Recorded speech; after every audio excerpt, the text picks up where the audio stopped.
It's time to step into the Coming Out Lounge, a cool, safe space to be true to your sexual self. With your host, Rick Clemens.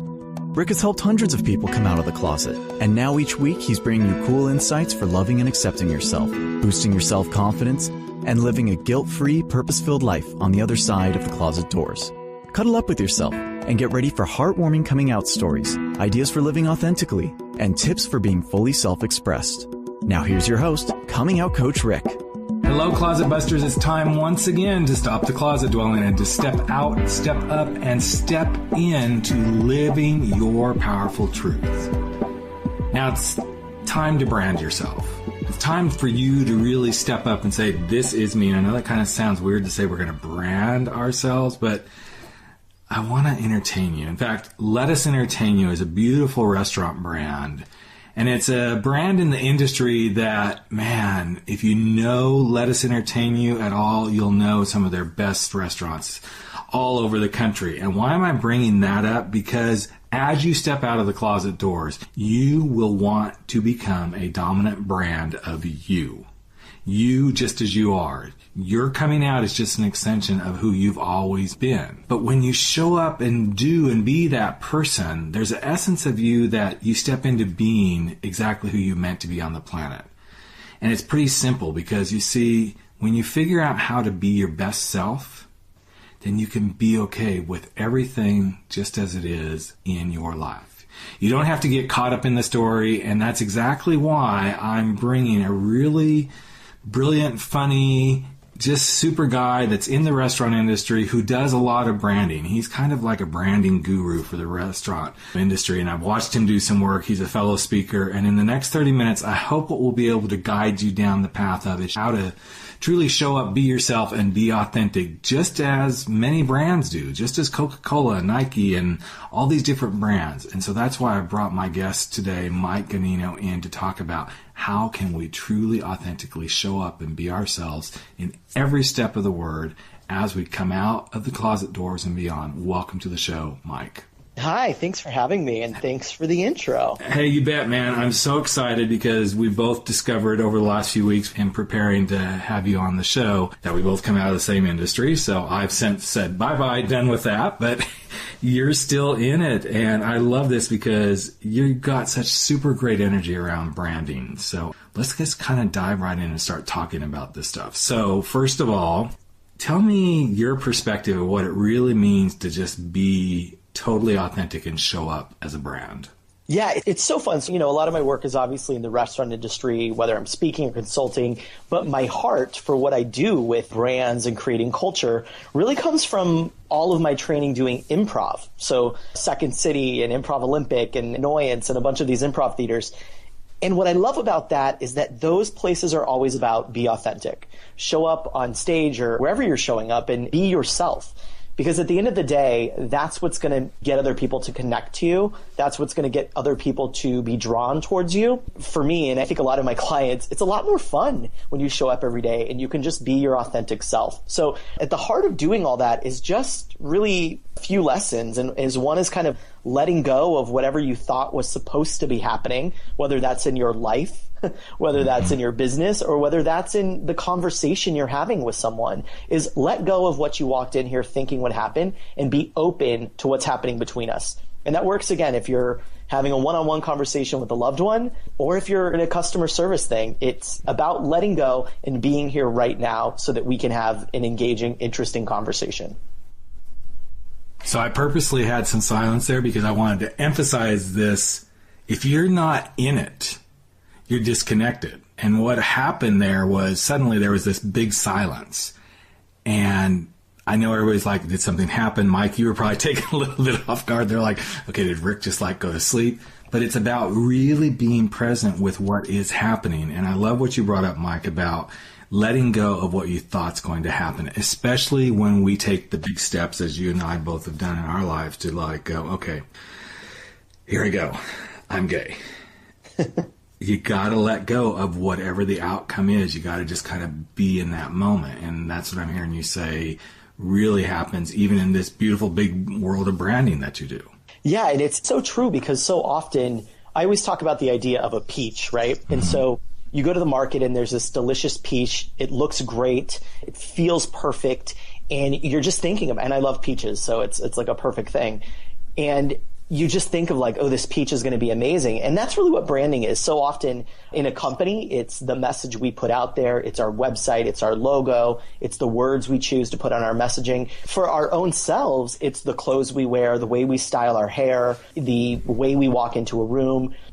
That's kind of like the outside of that peach, and it's our promise to the other person of what's going to happen. And again, whether that's personal and you're getting ready to talk to a loved one and come out for the first time, or whether you're in a business environment and you're doing it for your company, there's a promise that's made with that peach. Mm-hmm. What happens after that is when you bite into that peach.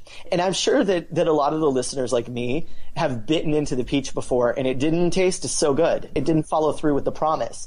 And that's the same thing that happens in our personal relationships as well. We have this promise of how we walk into the room and what's going to happen. And then we start engaging with someone and we drop that. We're no longer that person because we've stopped being present. We're not in the moment. We're not in this conversation. And that happens personally. And that happens as a brand too. Like somebody takes a bite out of your brand and it doesn't taste the same way as what you promised. And there's an interesting thing that happens when you stop being authentic, when you're not aware of what's happening to your own body, to your own business, and it leaves people with a bad taste in their mouth. Yeah. And I love that you said, you know, when you come into that room and if you got everything kind of basically pre-planned, there's no room for the improv. There's no room to be genuinely present because as soon as I say something, so if you and I had completely rehearsed this whole script for this podcast, which we haven't, we go totally improv in these things, then if I didn't do exactly what I was supposed to do and you didn't do exactly what you're supposed to do, it would take each of us off and we'd be up in our heads going, well, wait, Mike didn't do what he was supposed to do right here. He's supposed to be saying this right here. And I think that the same thing can happen when we get to that moment where we're going to have that deep conversation with someone of, okay, I'm going to come out and I'm going to tell them who I really am. And then they're supposed to do this. And then this is going to happen. If you get to that space, you're going to be more than likely sorely disappointed. And you're not going to be able to be in the flow of things. And I think that's really at the gist of the message you're getting here, Mike, is just go be. Yeah. And it's so interesting because you know, what you were just saying is we forget to focus on the reality of what's being created and we try to get things to go the way we wanted them to go. And so again, if that's a conversation where, you know, you're coming out for the very first time, I was 18 when I had that conversation with my family when I was in college. And whether it's that time and you think through, what is my mom going to say? What is my dad going to say? How will I react? It's never going to be that way because we are building that reality together. And so if you're not open to having the conversation, if you're not open to how the other person's going to react and taking a breath and kind of saying, what do we do with this? Because this is real. This is what just happened this moment. Mm-hmm. And it might be beautiful. It might be scary. It might be ugly. But at the end of the day, it is reality. Mm-hmm. And no one's in charge of it. I'm not in charge of my side of the conversation completely. And you're not in charge of your side because we have to create this together. And when you do that, everyone starts to feel listened to. And I found that, you know, whether you're doing your big coming out or whether it's all the micro times where we have to come out. I mean, every day we get asked questions of, you know, hey, how about your wife? And it's like, okay, I guess I have to come out to this person because that happens every day to us. And so being able to just be present, to not put a whole lot of thought into like, well, what do they mean by that? What are they trying to say? But just being here and saying, the reality of the conversation is this just happened. Let's see where we go with that. And I think there's some joy in that uncertainty, some joy in saying most of life is improvised. We don't get a rule book to follow every day. Things happen and we react to them.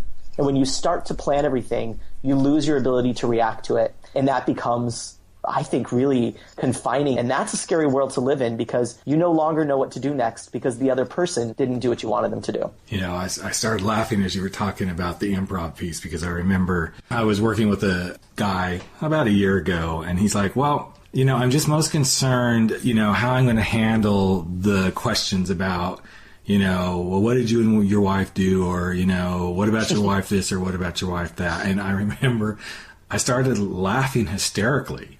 And it was one of those moments where, you know, here I am, the coach. I'm supposed to be right in there with the client. And I don't know why, but I got hit by this hysterical fit of laughter. And the thought that went through my mind was, I'd love to say, and I actually have said this now a couple of times, somebody says, well, what about your wife? And I say, well, the woman who wanted to be my wife still scratching her head trying to figure out why I'm gay.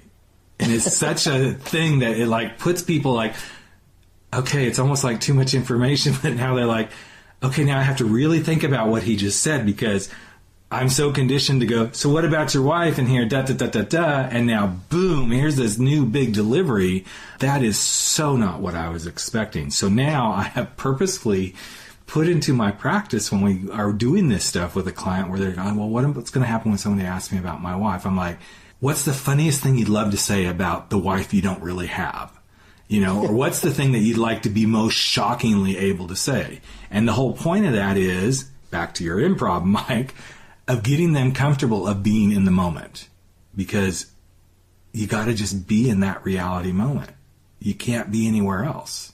It just is. It is just what you're creating. So I can tell you that little piece that you just brought up about we're building the reality together, that's going to be like one of the big tweets from this show already. So. And what's so fun about that is when you realize that we're building this reality together every single moment, and there is no blueprint. There's only focused listening and being present. And what's great about that is, and I found this in my own journey with getting more comfortable to, today I have a husband and we've been together for 11 years and I'm very comfortable with that everywhere, is that it helps you embrace being human because you realize not everything is planned and not everything is perfect. Being in the moment and realizing that you and the other person or you and a group of people, you're creating reality together, you realize that's never been created before, whether in this conversation, in this room, in this meeting, that's never been created before. And something about that helps you embrace being human because there is nothing perfect. There is no blueprint, and just showing up is enough. And we can all do that. This is so freaking powerful. I love this, that we've never done this before. We've never created this before. I think we miss this piece. And I think this is part of where, the whole being in the present moment and all that stuff really starts to play. But it plays in such a more fun and playful manner because it's like, okay, so guess what? Today we're going to go create all day long and we're going to create that's never been done before. How different would it be to wake up each morning going, that's what we get to do. That's what we get to have as human beings is a creation process that's never been done before. And it's so powerful just to think of stepping into that sort of stuff. So you brought up a phrase that I'd love to have you explain, Mike. I kind of get it, but I want to get your take on it. So describe what you mean by focused listening. Sure. So I think so often we all think that we're great listeners and everyone else is not a great listener. Right. Is usually the case. We have the self-bias. Yeah. And so focused listening is about really being able to hear what the other person is saying, not what you think they meant, not the judgment that you're laying on top of that, but literally just the words they said. And it's really hard to do because we as humans have all these layers that have helped us survive. I mean, it helps us avoid stressful situations if we can recognize a tone, recognize intention. Mm-hmm. And we all start to think we're really good at that. But sometimes that leads us into trouble because we think someone meant, I don't like you because that you have a husband. And sometimes it just means, wow, I've never heard that before. This is the first time anyone's telling me this, and I'm taking a second to think about what this means to me. But that doesn't mean that other person is judging you and doesn't like you. It means that this is the first time someone's saying this to them. And they need a second to say, how does this connect to what I know? And sometimes it's a beautiful thing, and sometimes they need a little bit of space to think about this. A lot of us have had our whole lives to deal with this. A lot of us have had a lot of time to think about this alone, to talk about it with people we know love us. And sometimes when we present this, when we come out to someone who's never experienced it before, it's new information. And so they need a second to collect. And it doesn't mean that they don't like us or they're judging us or they should be tossed aside as a non-supporter. It just means, they're taking a second to think about it. So focused listening to me is really only focusing on what the other person is actually talking about, what they're actually saying, and dropping the rest of your filters on that so that you can just be there and create some reality together. Again, if you're not focused listening, if you're thinking about, well, what did they mean by that? They must have meant that they don't like me. They must not like gay people. They must be against gay marriage. If you're adding all of those layers on top, you're doing a disservice to the reality you're creating because you're starting to make things up that don't exist between the two of you. Yeah. And, here's something I can say about how some of this may have happened even just in this podcast. So from the moment that I started and I said, and I'm bringing someone on who's a restaurateur who's built brands in restaurants, everybody is probably going, okay, what the heck are we doing? This is supposed to be a coming out show. But this is where suddenly we start to create the stories and we haven't listened to what's really being brought forward to us. We are so conditioned to I need to start thinking. The minute that I started speaking, everybody, including you, Mike, we're all kind of going on okay, so now when Rick's done, what's going to be said next? What should I say? This is how we operate as humans until we start to go, okay, so let's focus on what Mike's saying. Let's really hear the words he's saying. Let's hear what he meant by, drop the filters, or really hearing what other people say, or that this has never been created before. When we can really hear and be in those moments, then we're really in the reality of life. We're not projecting forward. We're not going to the past. We're not trying to go sideways into whatever it is. It's really powerful when we can start to do this. Now, I know for me, I can't do it 24/7 because it's just humanly impossible to let our brains do this. But the more we practice, it's like, doing weights or going running or whatever it is, the more practice you give it, the easier it becomes. So what's one of the benefits that you found, Mike, of being able to really be in this way of being present, looking at life's always creating a reality? How has that helped you as a gay man in the work that you do in the world? Yeah, I mean, the biggest thing it's helped me do is to be able to just say, I'm okay with all my stuff. I've already sorted through this. I've already thought it through. My role now, whoever I'm standing in front of, my role now is to create something together.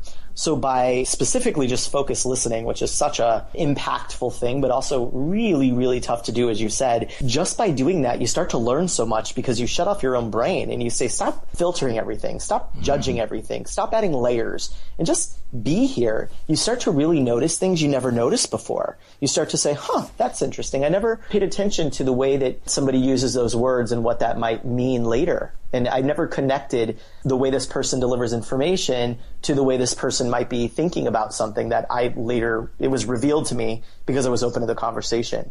And I think that the greatest gift that focusing on listening better and on being a focused listener, it's really given me a chance to have better relationships. And whether that's one-on-one, when I've done the big coming out, or whether it's the little micro coming outs when I say, hey, actually, it's not my wife, I have a husband.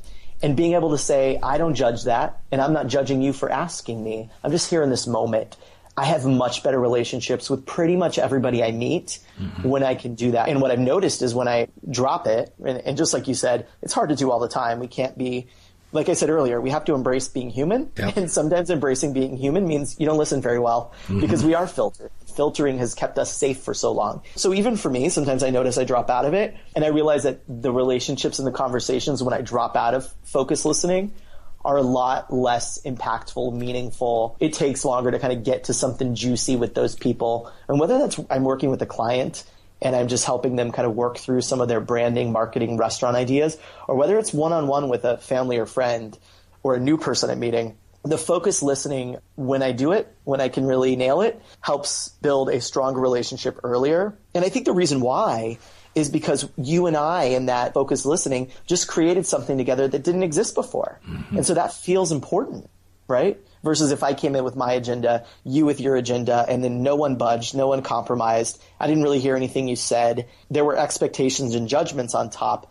That takes longer to build a relationship in those circumstances. I agree 100%. The agenda always gets in the way of really building powerful things, whether that thing is a relationship, a business, your own personal confidence. If you continue to be in that space where it's always about my agenda, my agenda, my agenda, you're going to lose sight of, okay, but what is it we're really trying to do here? What is the thing that if I allow myself to drop my stuff and just be here without an agenda? And folks, I'm not saying agendas are bad. Trust me, there are ways agendas fit into our lives. But when it's always about my agenda and getting this done, we lose out on so much. And I know for me, there were several times throughout my history of coming out and my ongoing history of coming out yet to come that it was all about my agenda. You need to hear that this is who I am. You need to understand this is who I am, instead of starting to really embrace my sexuality and sexual orientation is just a piece of Rick. It's not the whole kit and caboodle of Rick. And does it play into who I am? Absolutely. But it's just a facet. And when I didn't make that an issue, and I've talked about this numerous times on the podcast, but when I don't make it an issue or a focus, then it's actually not usually that big a deal to the receiver when they receive the information. What about you, Mike? And I think what's so great about that is that you start to notice more in general. And it's like, oh, wait, I didn't have to feel this way. And sometimes we build up the story with the other person that it becomes like you're upset about something that doesn't really matter in the scheme of your life. And you're not going to win everyone, and you're not going to change the world completely in your lifetime. But you can make moves towards making all of it better. You can step into helping things evolve. And you don't do that when you say, this is where we're going and I'm going to make you go there. Right. You do that when you say, hey, this is what's happening right now and I'm going to accept that. I'm going to embrace that. I'm going to notice more about it. And then I'm going to use whatever I can to help us get somewhere cool. And I think that's really the power in using some of this, is realizing that every conversation is a gift at some level. Mm-hmm. I think the challenge sometimes is so often people haven't dealt with their own feelings about things, right? So whether it's coming out, the big coming out or the little coming outs, or just you show up at a meeting and you bring all of yourself there. The issue is you haven't dealt with your stuff. So then when you're trying to create something with someone else, you're not open to it because you're still not okay personally. Yeah. And so then that becomes a whole other thing. And you're not really dealing with what's on the table because you got a lot of stuff going on in your head. And that, to me, when I see that happening for me, I know that that's a sign of like, I need to go sort through this somewhere, whether that's journaling or whether that's, therapy or whether that's a glass of wine, at night. Yep. It's a sign, I think, that like, I got something to deal with because I got really worked up over nothing, really. Yeah.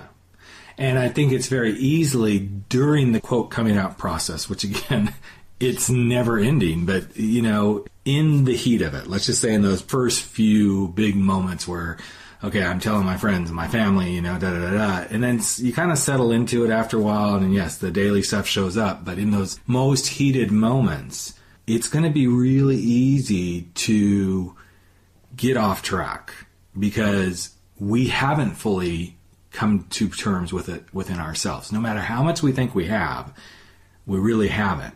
And one of the keys is recognizing, okay, when you start feeling that button getting pushed, step back a little bit and go, okay, what is this about within me? Yes, I get other people are having their own stuff, but there's something within me that if my button is getting pushed that much, I haven't come to terms with something about my own self in this scenario. And doesn't necessarily have to be anything to do with our sexual orientation or our sexuality. It could be other things in life. If I'm in the midst of a podcast and I don't feel like it's going really great and I'm getting frustrated, there's often times where I just say, shut up, Rick. Shut the F up and just let it go and try to get back on task with this. Now, because I'm perfect, that never happens, of course, but but it is one of those things where I think, gosh, let's check in with ourselves. And, that's one of those phrases that some people go, what does that mean? Well, just stop and think. Is what's happening right now really about that other person or the situation? Or take the deep breath and go, or is this really about me and something I haven't come to terms with? Totally. And that's one of my favorite things about, thinking of improv, we've talked a lot about that, is there's this idea in improv of, you kind of have to let go of what happened before. You can't use that because it's really boring if you talk about something that happened yesterday in a scene. You've got to make it happen right now. So you've got to let go of that. And then you've got to notice more. And to be a great improviser, and I think to be a great leader, to be a great brand, and you could see that even today in brands. Mm-hmm. McDonald's, they weren't noticing more. They were not noticing what's been going on, and now they're doing a lot of work to fix that. Yep. Because they've become irrelevant in so many ways because they weren't noticing more. They were so focused on their own agenda. And so when you can use improv, whether as a business, whether in a personal conversation, you can use that to say, how do I let go, right? Let go of whatever happened before because all we have is this thing happening here. And then how can I just in this moment notice more? notice more about what's going on with the other person, notice more about what they're actually saying, then what's interesting is you start to notice more about your reaction, which is what you were just saying. Yeah. Whoa, what is that boiling up inside? Where did that come from? I wonder why. And then you can use it. You can use all of that stuff to say, wow, I'm learning some stuff here. I can use this now. I can use what I found out about kind of getting a punch as a brand that we were becoming irrelevant. I can use that to start to make amends. I can call it out. This conversation I'm having with this other person, they're reacting. They didn't hug me and say, let's go dance at the gay bar and march in a parade. They're processing this. Okay, I need to figure out how to use this. But if you layer on top of it, then you struggle to notice it in the first place.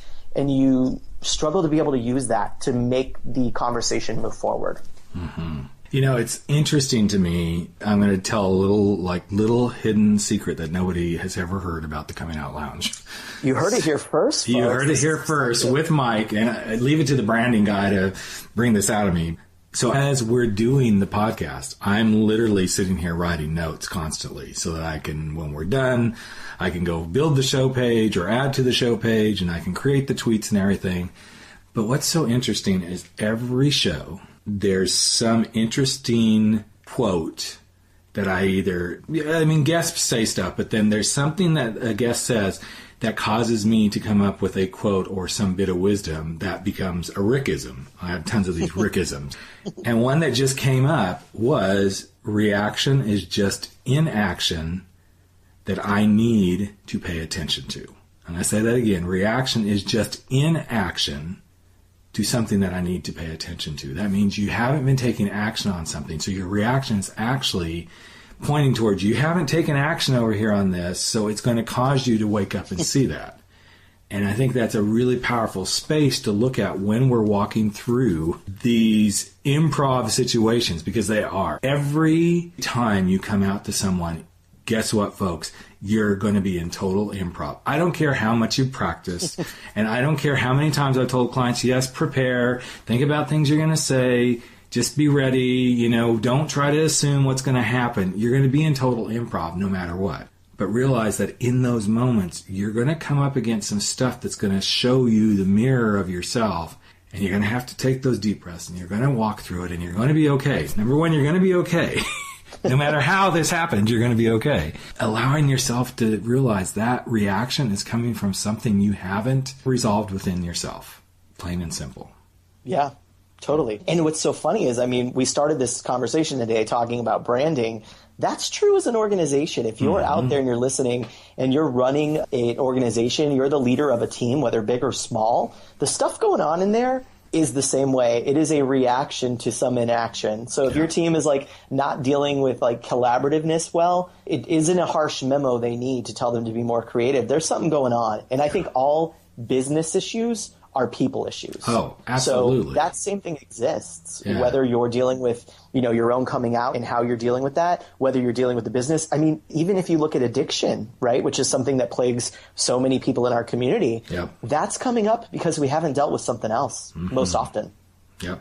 Well, it's easy to go, I'm glad you brought up the addiction piece, because it's easy to go hide this in something else because we don't want to deal with it. It's so much easier. Yes, let's go get high. Let's go, have lots of random sex. Let's go drink alcohol, because then we don't really have to deal with what's going on. And, no harm, no foul out there, because all of us have our interesting little addictions we go high. In fact, my coach, yes, I have a coach too, folks. So this isn't like Rick's going, okay, I do this, but I'm not going to do as I say. My coach actually said to me on Friday when we were having a conversation, so if you go do that, is that something you're going to go hide in to avoid doing something else? Of course, I wanted to slap out of him.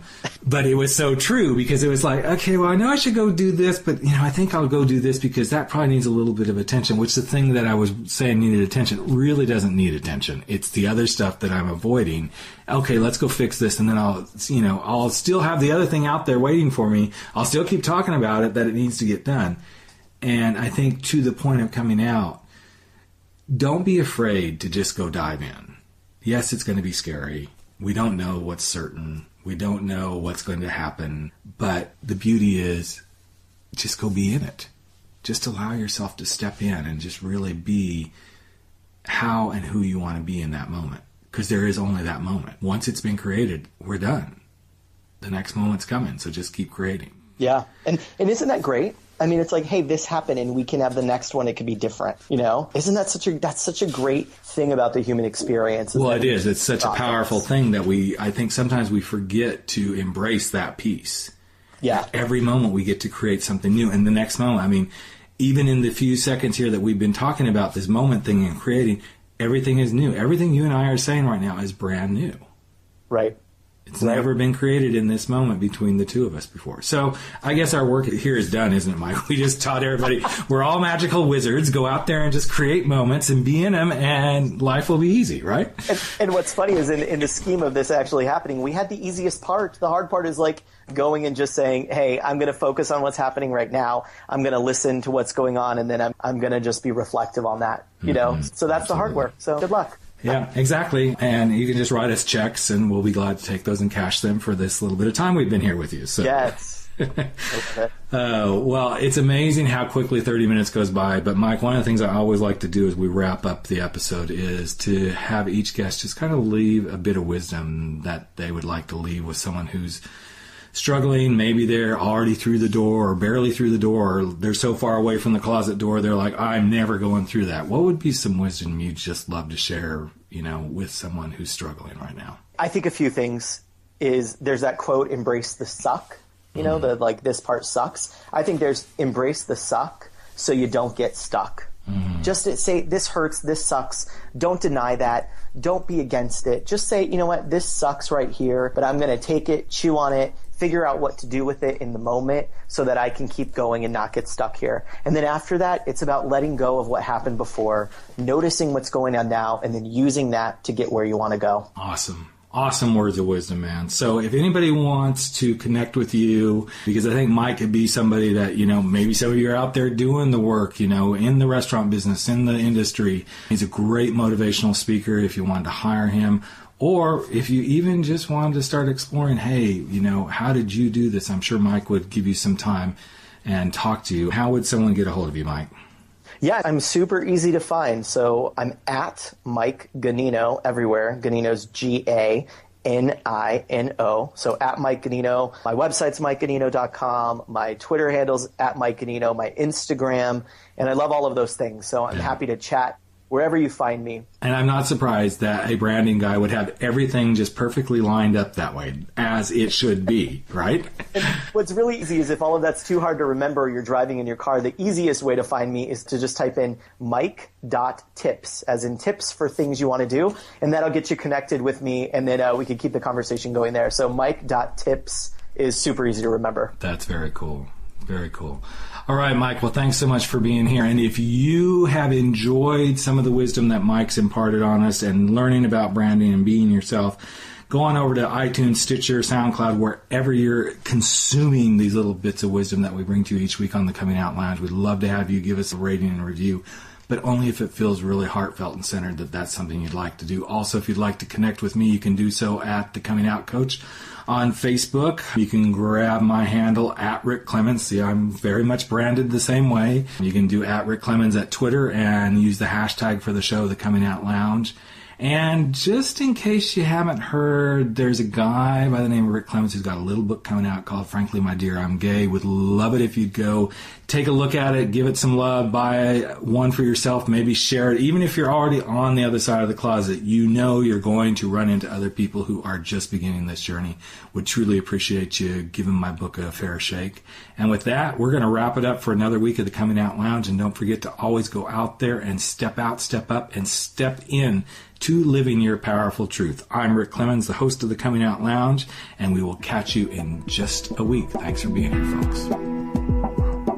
You've just experienced the Coming Out Lounge. Go online to www.comingoutlounge.com to learn more, and tune in again next week for more stories and tips for being true to yourself.